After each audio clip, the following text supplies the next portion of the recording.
ನನಗೂ ಈ ಮನೆಗೂ ಆ ಶಾರದಂಗೂ ಏನ್ ಸಂಬಂಧ ಅಂತ ನಮ್ಗೆ ಚೆನ್ನಾಗಿ ಗೊತ್ತು.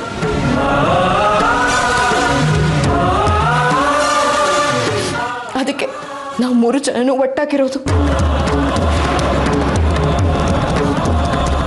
ನೀವು ಈ ಸ್ಥಿತಿಗೆ ಬರೋದಕ್ಕೂ ಇವನೇ ಕಾರಣ ಅಂತ ನನಗೆ ಚೆನ್ನಾಗಿ ಗೊತ್ತಿದೆ.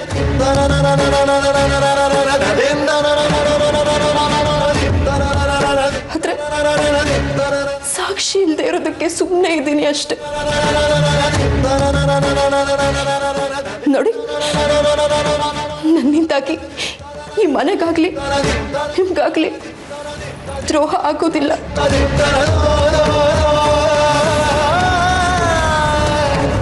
ಆದ್ರೆ ನೀವು ಆದಷ್ಟು ಬೇಗ ಹುಷಾರಾಗಿ ಮಧುಮಿತ ಯಾರು ಅನ್ನೋದನ್ನ ಅಮ್ಮಂಗೆ ಹೇಳ್ಬೇಕು.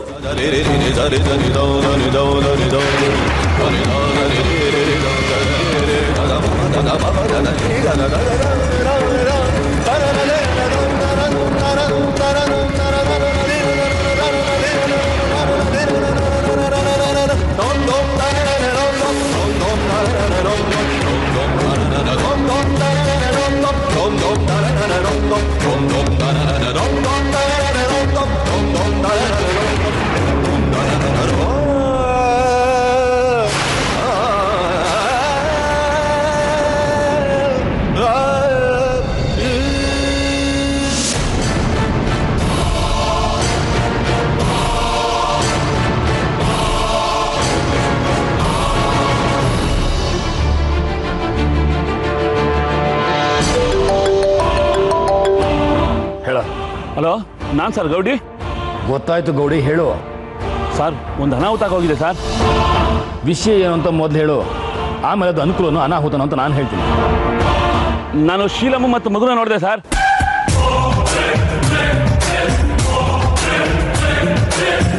ಶೀಲಮ್ಮ ಮತ್ತೆ ಮಗುನ ನೋಡಿದ್ಯಾ? ಹೌದು ಸರ್, ನೋಡಿದೆ. ಎಲ್ಲಿ? ಮಧುರಾಪುರದಲ್ಲಿ ಸರ್.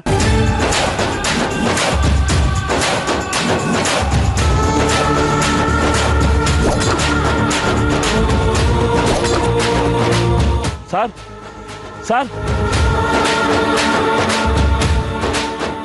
ಏನು ಹೇಳ್ತಿದ್ಯಾ ಅಂತ ಗೊತ್ತಾ ನಿನಗೆ? ಮನೇಲಿ ನೋಡಿದ್ರೆ ದೇವಸ್ಥಾನಕ್ಕೆ ಹೋಗಿದೆ ಅಂತ ಹೇಳ್ತಿದ್ದಾರೆ, ಮಧುರಾಪುರಕ್ಕೆ ಹೋಗೋದಕ್ಕೆ ಹೇಗೆ ಸಾಧ್ಯ? ಸರ್, ಅವನು ಮಧುರಾಪುರ ದೇವಸ್ಥಾನಕ್ಕೆ ಬಂದಿರೋದು. ಈಗಷ್ಟೇ ದೇವಸ್ಥಾನದಿಂದ ಹೊರಗೆ ಬರೋದು ನಾನು ನೋಡಿದೆ. ಒಂದು ಕೆಲಸ ಮಾಡು ಗೌಡಿ, ಅವನು ಶಾಸ್ತ್ರಿ ಮನೆಗೆ ಹೋಗೋದನ್ನ ಹೇಗಾದರೂ ತಪ್ಪಿಸು. ನಿನಗೆ ಎಷ್ಟು ದುಡ್ಡು ಬೇಕೋ ನಾನು ಕೊಡ್ತೀನಿ. ಸರ್, ಏನು ಹೇಳ್ತಾ ಇದ್ದೀರಾ? ಅವನು ಶಾಸ್ತ್ರಿಗಳ ಜೊತೆನಲ್ಲೇ ಇರೋದು.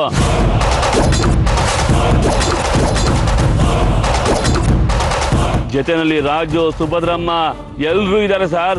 ಖುಷಿಯಾಗಿದ್ದಾರೆ ಸರ್. ನಿಮ್ಗೊಂದು ವಿಚಾರ ಹೇಳಬೇಕಾಗಿತ್ತು. ವಿಶ್ವ ಅವ್ರ ಮನೆಗೆ ಬಂದಿರೋ ವಿಚಾರ ಕೂಡ ಶೀಲಂ ಗೊತ್ತಾಗೈತೆ.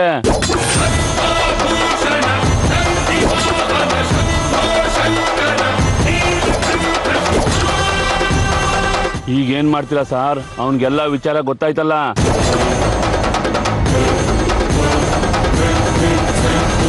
ಸರ್, ನಾನೇನು ಮಾಡಲಿ?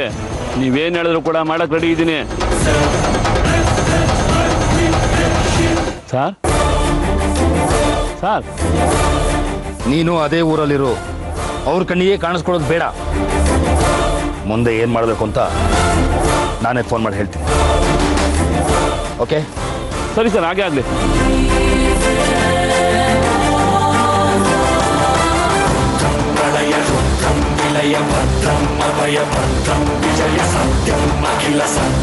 ಶಿಲಂ, ಕೊನೆಗೂ ನಿನ್ನ ಬುದ್ಧಿ ತೋರಿಸ್ಬಿಟ್ಟೆ ಅಲ್ಲ.